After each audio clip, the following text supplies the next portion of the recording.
So, hey, Hannah, I'm so excited that you're here. It's been a while since we caught up.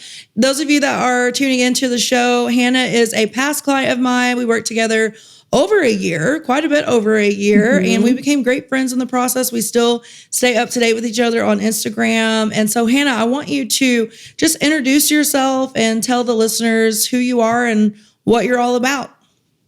Sure. Thanks for having me, Sarah. I'm really excited to chat with you today and sort of share a little bit of my story. My name is Hannah Van Ark, and I am a registered dietitian. I'm actually a former nutrition researcher, and I specialize in plant-forward nutrition, which is essentially helping people adopt a plant-predominant diet without necessarily being vegan or vegetarian for heart health, longevity, and weight loss. So that's kind of how I help my clients and where I am in my entrepreneurial sort of journey. It didn't always start out that way, but that's where I am now.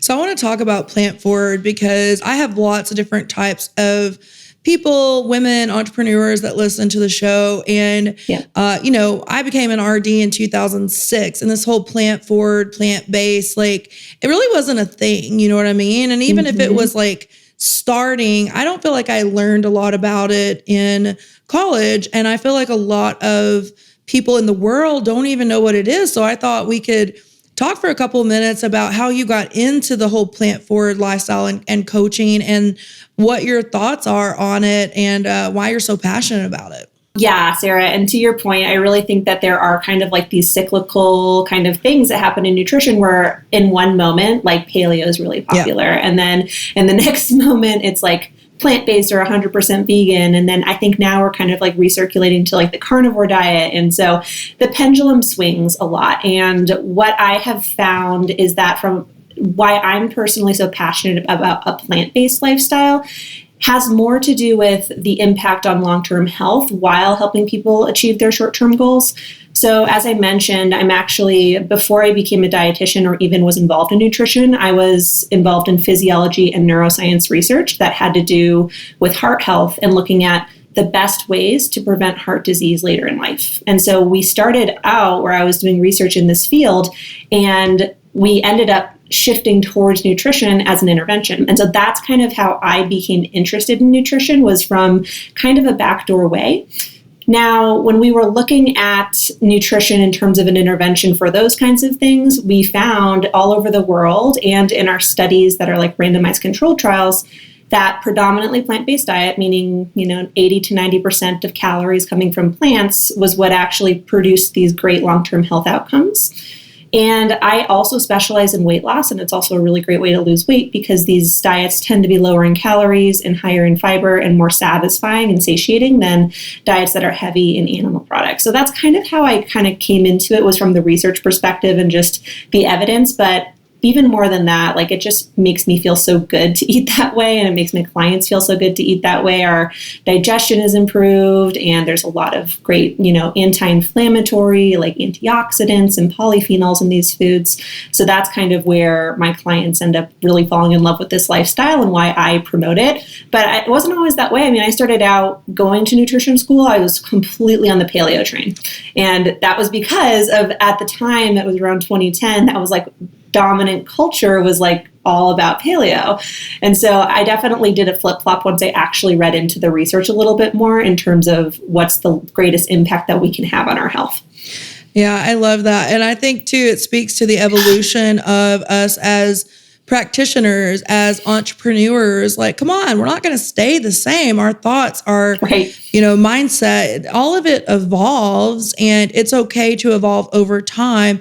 I meet so many entrepreneurs, whether I've worked with them in my program or not, and I think everyone just thinks they're going to stay the same. And I'm like, just like you age and you get older and your hair changes and your skin may change and all of this, like your thoughts and the things that you want to do may change, and it's okay to have that evolution. So I guess I would say over the last 12 years for you, then you've seen that evolution from like, hey, I kind of did this paleo thing and then I learned more and then this is where I am now. I just think the evolution of us as humans is so important to recognize, but especially as entrepreneurs, because I bet you could say your first year in business is different than where you are now, and you've probably had to evolve even how you work with your clients.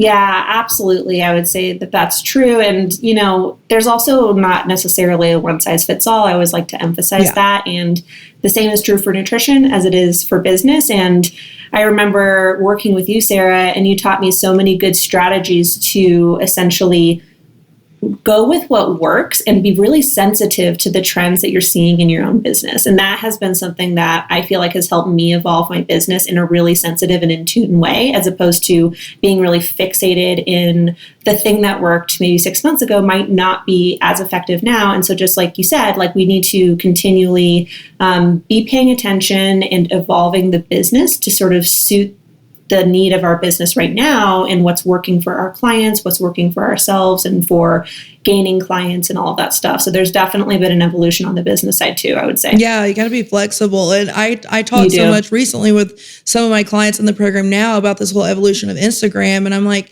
you guys have to understand, I've been on social media almost 8 years now. And to me, yes, Instagram has evolved a lot. But I feel like all social media platforms have always been about video, and it's like everyone is all in this Reels game, which I admit, like I've started having fun with Reels. But man, when they first came out, I seriously hated them. I don't know if you want to speak to the evolution of what you've seen on Instagram over the last 6 to 12 months, but it's like a roller coaster. No, I completely agree with that. And yes, you were a very early adopter and advocate of video. I remember you teaching us about the power of live videos, for example, and that's something that I've used hugely to grow my business. And it's a great way to offer some like free, valuable knowledge to people who might not know you, might not, know your coaching style, and then also tie it to how your program might be able to serve them better. And that has been hugely helpful.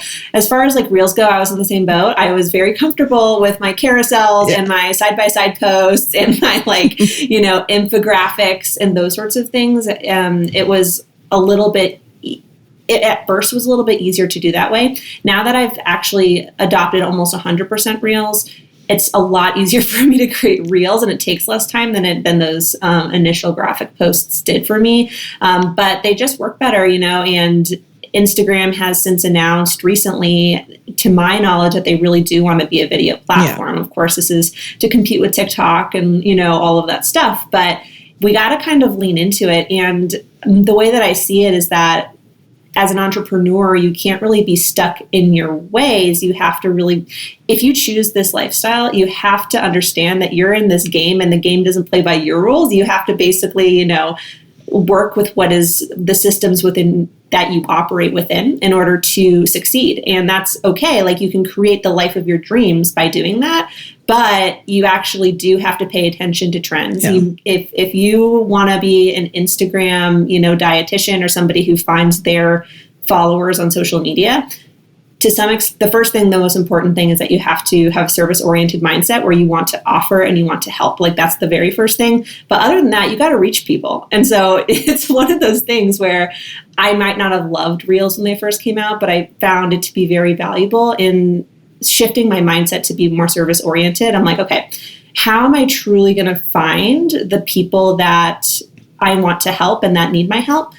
Reels is the way to find them if that's what's being pushed. And so I was then able to be like, okay, it might not be my favorite thing right now, but I'm going to do this in order to serve. And that was an easy way for me to sort of shift my mindset to be a little bit more comfortable with Reels. And now I really do enjoy them and like them a lot. Yeah.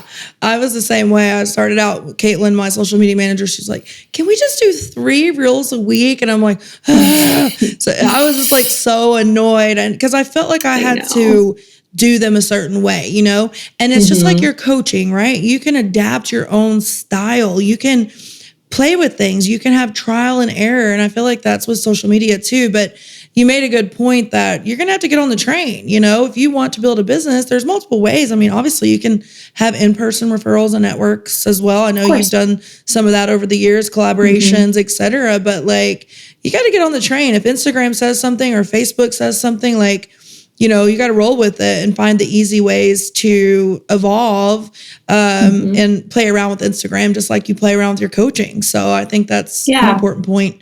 And have fun with it. Like it doesn't have to be as huge of a chore. Make it a challenge. Make it sort of like a fun thing. You're going to attract more of the right type of people and frankly more money if you're enjoying yourself and having fun. And so I know that it can I mean, I've really struggled with burnout at certain times in my business for sure. But to kind of like cultivate your creativity in whatever way you need to kind of get some spark back into it, to view this as a gift and as an opportunity for yourself to like actually develop this lifestyle that you're dreaming of and have a little bit of fun with it. That energy, I believe, shines through. And so I think that is something that's key as well. You mentioned the word burnout. So I want to dive into that just a second, because I was burned out and didn't even know it. And I'm still dealing with it like 4 or 5 years later. And it's like all this cascade of things, you know, but I feel like most entrepreneurs don't take it seriously, but also not even just entrepreneurs, like your ideal client. I think sometimes we get used to burning the candle at both ends and we don't even recognize, you know, powering through the day, doing a 2-hour workout, eating 1,000 calories, drinking 6 cups of coffee a day. Like, that lands your ideal client in burnout just like it would land us. It's not always, there's nutrition components, right? But then there's also like the business component where you are working 7 days a week and you're doing all these things that aren't even necessary, right? So do you want to speak to like when you do feel burned out, Hannah, at this point in your entrepreneurship journey, what do you do? Yeah, that's a really good question. And, you know, for me, burnout manifests in dealing with a lot of disappointment all at once sometimes. And so, you know, as online coaches, you can, you know, I was just thinking about like the month of August. It was a little bit of a rough month. I mean, I've had some really good months up until that point, but some things are really tough. And especially with like inflation now pinching everybody's pockets. And there's definitely factors outside of our control that's making it less likely that somebody's going to go for a high ticket offer at times if it's not the right, you know, fit at the time. So when you get like 10 discovery calls and you get 8 no's, then it's like, ooh, that burnout feels really real. And you're like, why am I even trying then at that point? And so for me, it can manifest in that way. It can also manifest in like really feeling burned out with content creation and just like not knowing what to post, not knowing what to do.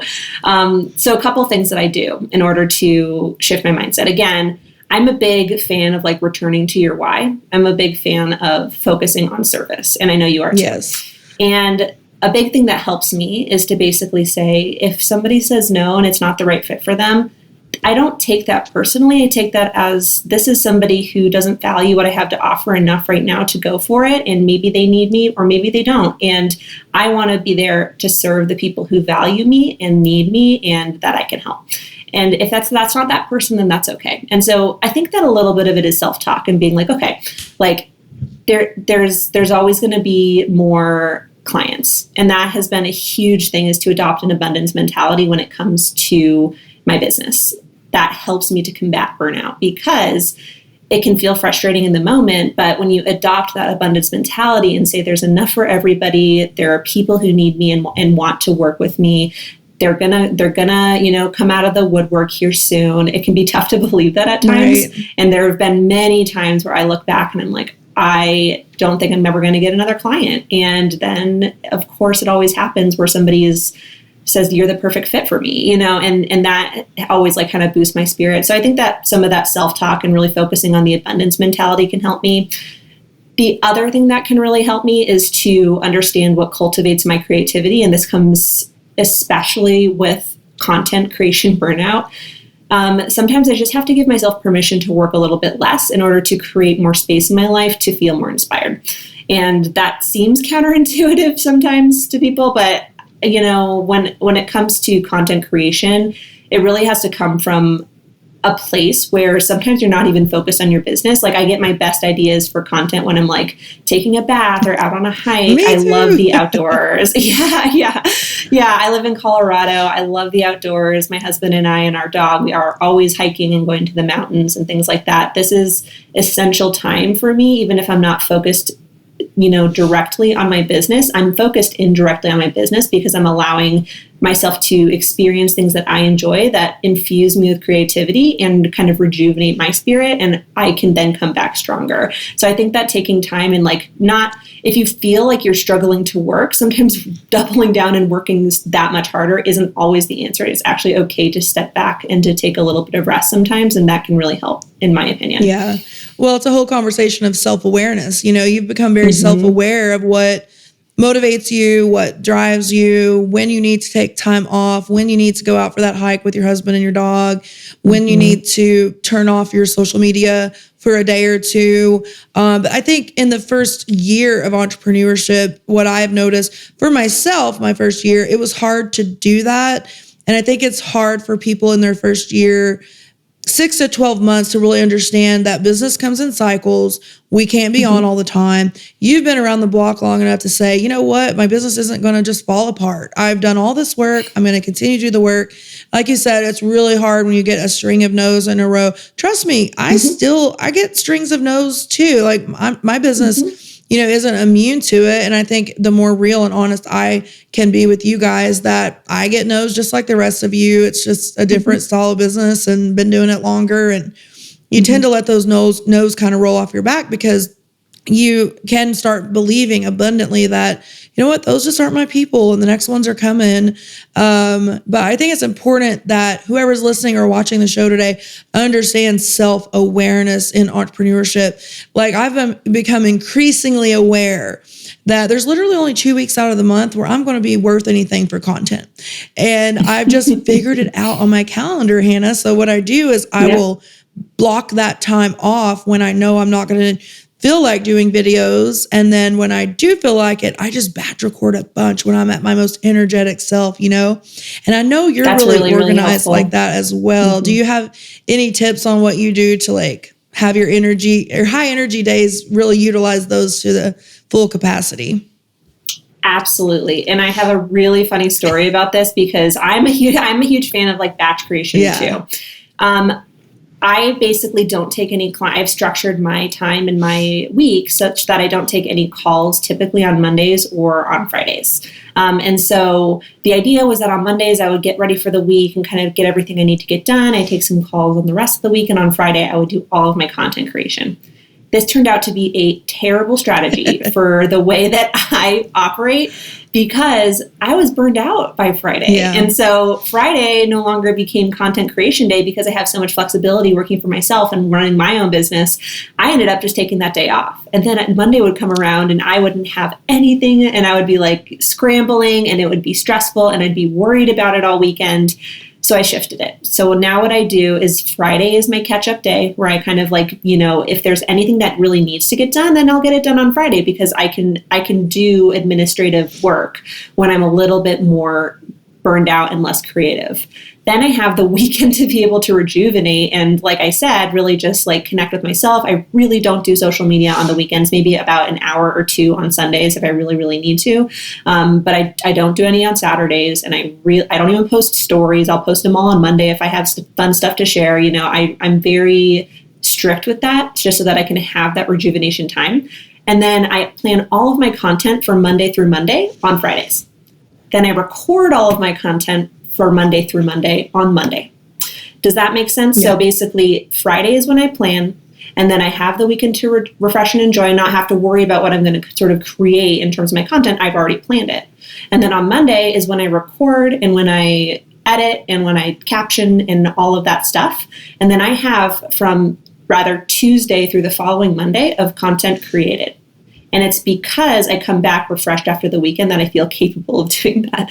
So that's definitely been what works for me. And I would love to get to the place, I actually have an assistant who's going to start posting for me and sort of stuff like that. I'd love to get to the place where I could make things out far enough in advance to be able to do that. It's difficult with trending audio. Yes. I don't know if you've run into this. We do. Yeah. And so it's a little difficult with trending audio, but I think that my best system for that would be like batch, create all the content that's not relying on trending audio that you can, and then maybe sprinkle in 2 trending things per week that you can just do a little bit more immediately. And I think that should work. But that's kind of the structure that I've come down on that works for me. Yeah, that's what we've been doing. Because like last week I batch recorded. I was at really high energy last week. So I think I batch recorded like 7 reels, and that's about the most I will do in a day, but that covers us for a little while. And then we clip up other parts of like videos and such as that, or we'll do like I'll just pan the sunset sometimes and put a tip or a quote with it. Right. perfect, right? Like that's so easy to do. Doesn't have to be complicated. Yeah. And I do the same thing. I'll take a picture. I'll take a slow video of my breakfast and I'll kind of put something inspirational on there, or I'll do a POV, like point of view, like kind of posts or something like that.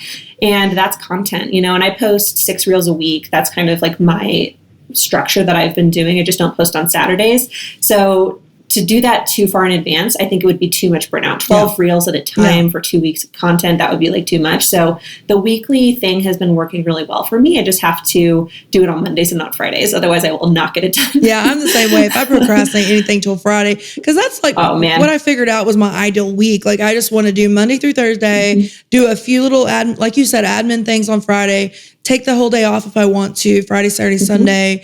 But that's the beauty of being a full-time entrepreneur. And some of you that may be watching the show or listening, you may not be there yet, and that's okay. But when you do get there, you can build your ideal week. You can build your ideal day.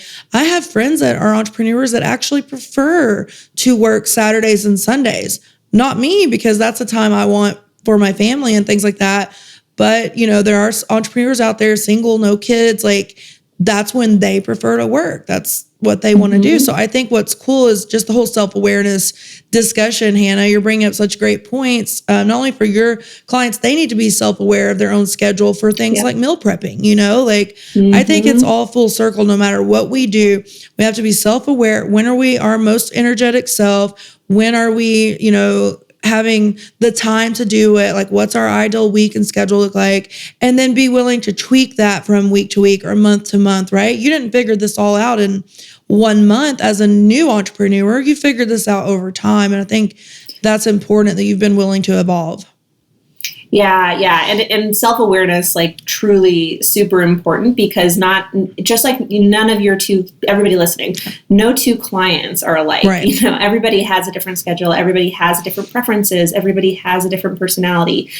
You're not doing your clients the best service if you're putting like a one size fits model on every single client. And it's the same with entrepreneurs. We really do have to know ourselves and put structure in place for ourselves when we need it to succeed. Like another example of this is I'm at the point in my business where I've been able to rent office space for 3 days a week. Cool. And so that's something that has been really helpful for me. It's just a co-working space that I absolutely love going to. It's so bright and inspiring, and there's tons of like fun people around who are doing freelance work and stuff like I'm doing. And it's really, really been great.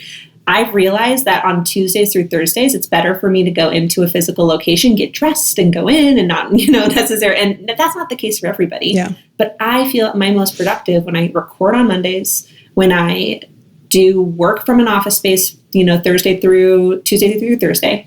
And then on Friday, maybe I work a little bit, maybe I take it off, maybe I go to the mountains, you know. It's great to have enough structure in the beginning part of my week that I can have the flexibility to do the things that refresh and rejuvenate me later in the week if I really want to. So that's like another sort of self-limiting thing that I put in place, where I was like, I realized that I'm too tempted to lay on the couch for an hour after lunch every single day if I'm at my house. So sometimes it's good for me to just go into an office space. So I think you're right. Self-awareness is super key. Yeah. I mean, I'm not going to lie. Some days I just work from my bed. Like, I got literally like 3 to 4 hours of sleep last night. I never do that. But, you know, most of my listeners are women, so I can discuss it. The luteal phase of my cycle creates insomnia sometimes. And it's not every month, but it's occasionally. And last night it hit me, and it could have been 3-day weekend, holiday weekend, you know, long weekend. And we slept a lot, took a lot of naps, hung out together. And, but I'm not going to lie, like after this episode, I may just go chill in my bed and do the rest of my work from my phone. Totally. And that's the beauty about being an entrepreneur is you like a, you know, mobile entrepreneur essentially, is you can do that, which is just great. You know, I've had a couple weeks this past month where I wasn't feeling like my best, and I totally did the same thing. There's some days where I call it, I don't want to go into the office, and I'm like, I just need to take this 2-hour nap. I'm going to shift things around in my schedule, you know, and that is what I wanted when I became an entrepreneur, was the freedom to be able to make my own schedule and to listen to my body and to listen to my needs. Again, going back to self-awareness and just being able to be in tune with that. So totally agree. Yeah. Cause I mean, we can talk about making money as entrepreneurs all day long, but that's not really why I became an entrepreneur. I mean, I didn't even think I could make money. I didn't even think I was going to hit $1,000, much less where my business is now. But what I really wanted was just deep down, just to be with my kids and have more opportunities in life. And like you, being able to go out into the mountains of Colorado. I mean, I used to love it when you would get on Zoom and I would see your background because it was just so relaxing. I've been to Colorado a couple times, but man, that's the life, girl. You got the life. You got your schedule figured out. You're flexible. You can work 4 days, be off 3 if you want. Like, I'm just so proud of what you've done. Thank you. Yeah. And that's like, it truly is like the reason why, like, I come from a family of entrepreneurs. My dad was an entrepreneur. My grandpa was an entrepreneur. I really shied away from that at first when I was younger. And the reason why was because I kind of got like some weird vibes of like, I don't want to just be obsessed with business and, you know, like that kind of thing. My dad was an amazing man and always put family first, but it was one of those things as you're a teenager, where like, I want to be different than my parents, you know? And then when I realized what it truly meant, and my dad, you know, as I went into the medical field and was a clinical dietitian, he was like, are you sure you want to like be in a hospital setting for your whole life? And I was like, yes, I'm sure. And then once I actually was, I was like, I actually want the entrepreneurial lifestyle.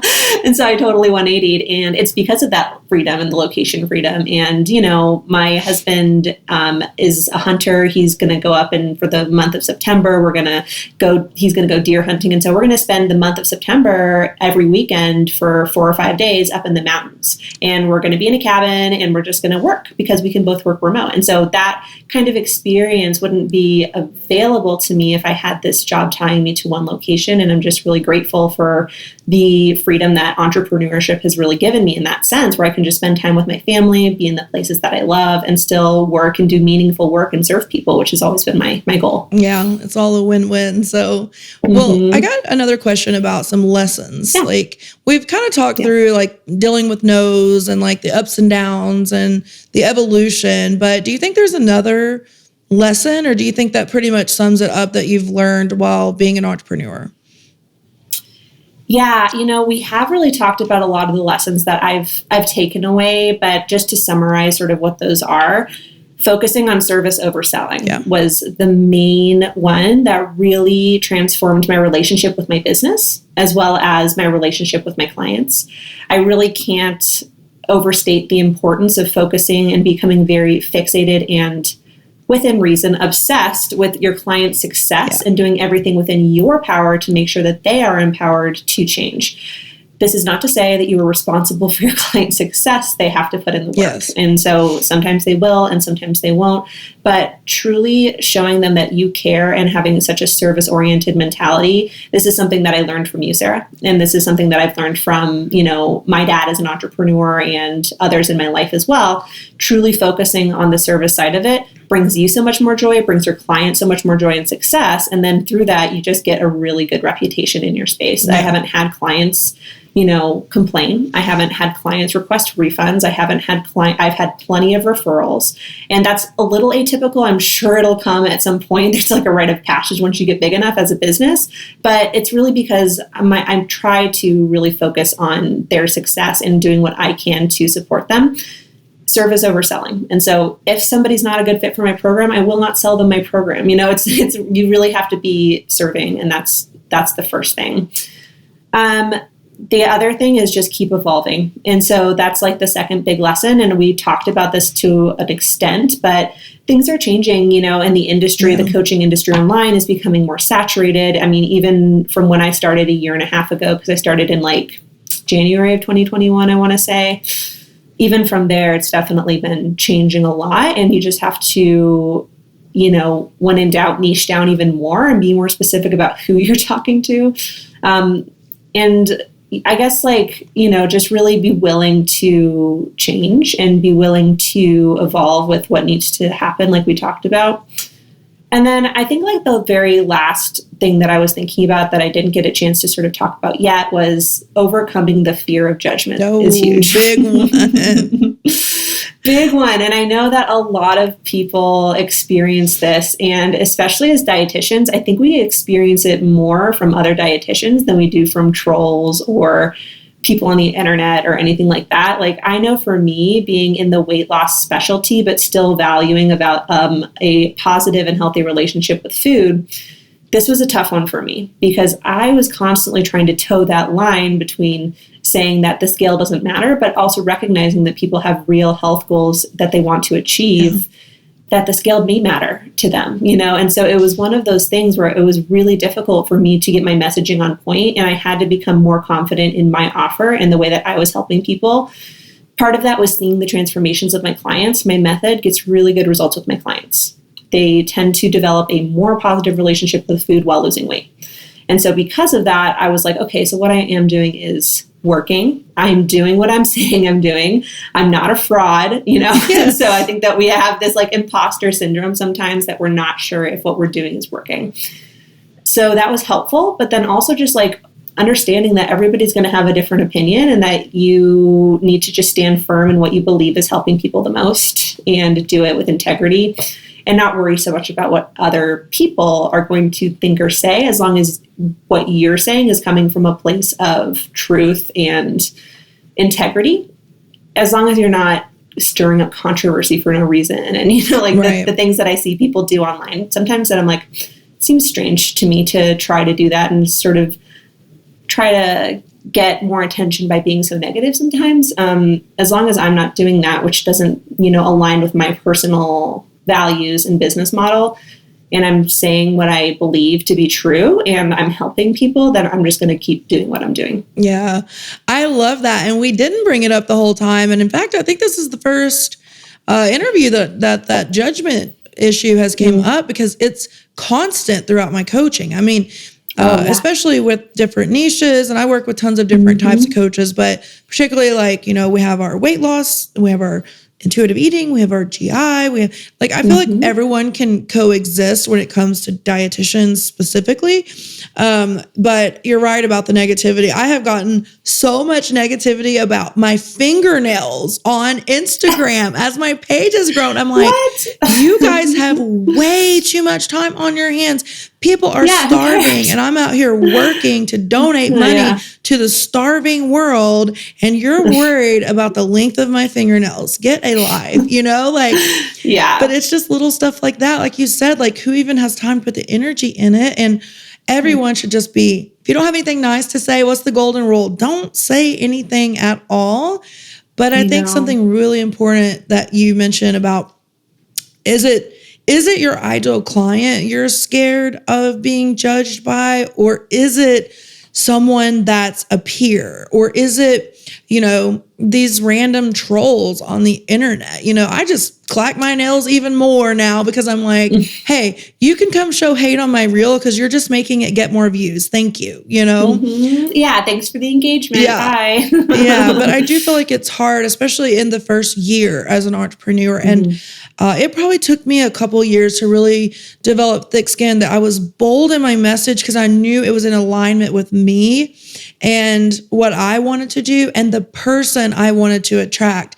And I think that's what you have been able to master as well, Hannah, is like, you're bold, that you just said a while ago, it was so powerful.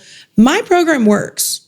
And it works for my clients that want to accept these spots in my program. It works. And so you're showing up for them. You're not showing up for anyone that doesn't believe it doesn't work. Those aren't your peeps anyway. You know what I mean? I totally get that. And I think that that's part of it, is like, even if you're an entrepreneur listening to this, or an aspiring entrepreneur, and maybe you haven't had a ton of clients who have had a lot of success yet, because I was in that spot too at one point. Like, now I feel so blessed and grateful that I can be in the place where I can have confidence in my method because I know it works. And I truly do. I wasn't always there. And even if you're not there yet, and even if you're not sure if it does or not, and even if you have to tweak things along the road, I certainly did. My method didn't work very well when I first started, and now it does. And that's because I tweaked things as I went along. Having the confidence to help people and knowing that your heart is truly in the spot and in the business of helping people, that can give you the confidence to know that you'll tweak the things as necessary and you will serve your clients to the best of your ability at all times. Even if you're not quite there yet where you have everything solid and in place, you know that you have the capability to continue to tweak and all of that stuff, and you will get there eventually. And that can be a source of confidence, even if you don't have all the testimonials to back you up at this point in your journey. That commitment to yourself and to your clients can be the source of confidence, where you can still go in there confidently and say, I will, change your life. And you can say that with confidence because you know that your heart is in that right place and that you are going to work with them and that you're going to be sensitive to the changes that need to be made. And you are an expert. You are an expert much compared to everybody who's coming to you. You're an expert. Yes. So, I just wanted to say that even though I'm at the place where I can be really confident in my method, if you're not quite there yet, you can still be confident in your ability to get people to experience that change. Yeah, because everybody starts at zero. We all start with a big goose egg. 100%. Yeah, that's totally true. And not knowing anything. Like, you had entrepreneurs in your family, so at least they kind of modeled for you what being an entrepreneur was like. But so many people, like, I was a first-year college graduate, and first-generation college graduate, and no entrepreneurs, so I think can be our own story comes into play, right? But we all start at zero, no matter what our background was, what our childhood was like, whether you have entrepreneurs in your family or not. Everyone that starts a business starts from zero, and you will have that first person that trusts you. I remember my first nutrition client just as well as I remember my first business client, and they were really so patient through the process of like me trialing and erroring. And I never let them know I was trialing and erroring. That's another thing. You don't have to let people know. Just get out there and kind of fake it till you make it and just practice on people and tweak and move forward. And I love that point. Yeah. And you can show up authentically and be authentic in your efforts and in the transformation that you're offering, as long as you're truly trying to promote that change and you're doing your very best every single day. If you're showing up your best every single day for your clients, that is what they're asking of you. And you are still going to transform their lives, even if it's not 100% perfect. Yeah. I've definitely dealt with that before. So I totally agree. All right, girl, as we're wrapping up here, I love to celebrate things. So, I always celebrate things on Zooms with my clients. And so what are we celebrating for you? We've turned the corner on the last half of the year. What are you excited about? What do you have to celebrate? I'd love for you to share. Yeah, absolutely. So, I'm just really excited to, be in a position with my business where it's actually generating consistent, livable monthly revenue. And that was something that was the case for the first year that I was in business. And it was always kind of hit or miss, but there's been some really great, just being consistent in my business has really produced these awesome results. And, all the methods that, of course, you teach, Sarah, and that I've, adopted now an evergreen program in combination with one-on-one coaching, which has been the perfect fit for me. I do 4 one-on-one clients at any given time, and then I do the rest in my evergreen program. And it's been such a great fit for me because I love that personal one-on-one time as well. So that's been really great. I hit my first 10K month in June, which was a huge success for me. And like I said, these things will fluctuate. You can't expect to hit your best month every single month. Yeah. Otherwise, it's just like too exponential. It doesn't usually happen that way. But, I have been making consistently over the average much more this year than I did last year. Things are growing well. I'm continuing to learn and evolve. I'm, now trying to branch into maybe other types of offers potentially in the future that include very high ticket offers and potentially a little bit of a lower ticket offer, because I've found that people are so price sensitive nowadays. So, just sort of thinking about, like I said, continuing to evolve, continuing to explore what works the best. So I'm really excited for that. And then, just kind of like excited for what's next. I actually just got my website redone and my branding redone, and I'm going to launch that next week. And so I'm really excited. I've got like a great, specialist who helped me with that, who's local to my area. And so it just feels really good to have more of a professional face. It's not necessary when you're first starting out, but when you're getting to the stage of business that I'm in, I really wanted to have that professional face.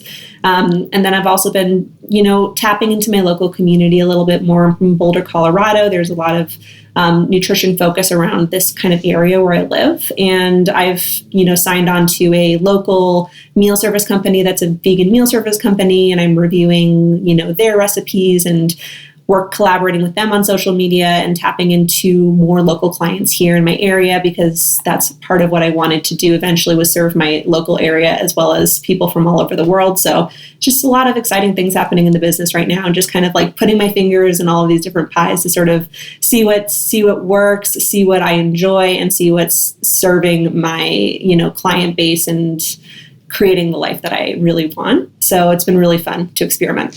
Well, I think that's what's really cool is after you hit consistent 8 to 10K months, you can start dabbling in, okay, let's advance the product suite. Let's get out there in our local area. Let's build a new website. Like you have so many more opportunities, right? And I think so many more. So many times people just try to do that stuff way too early, and you've been patient in the process. I'm just so proud of you. And that vegan meal company sounds like an amazing, if anything, exposure for you. Yeah.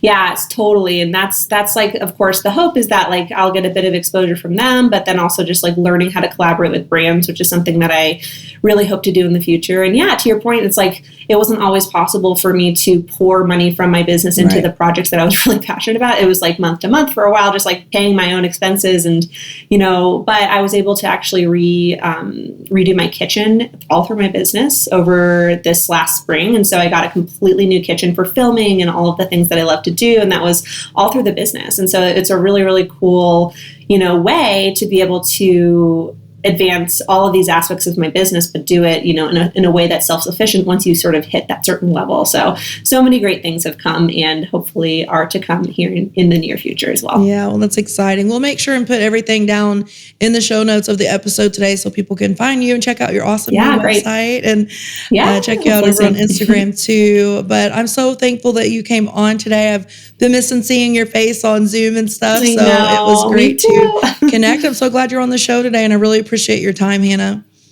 Absolutely. Thanks so much for having me on, Sarah.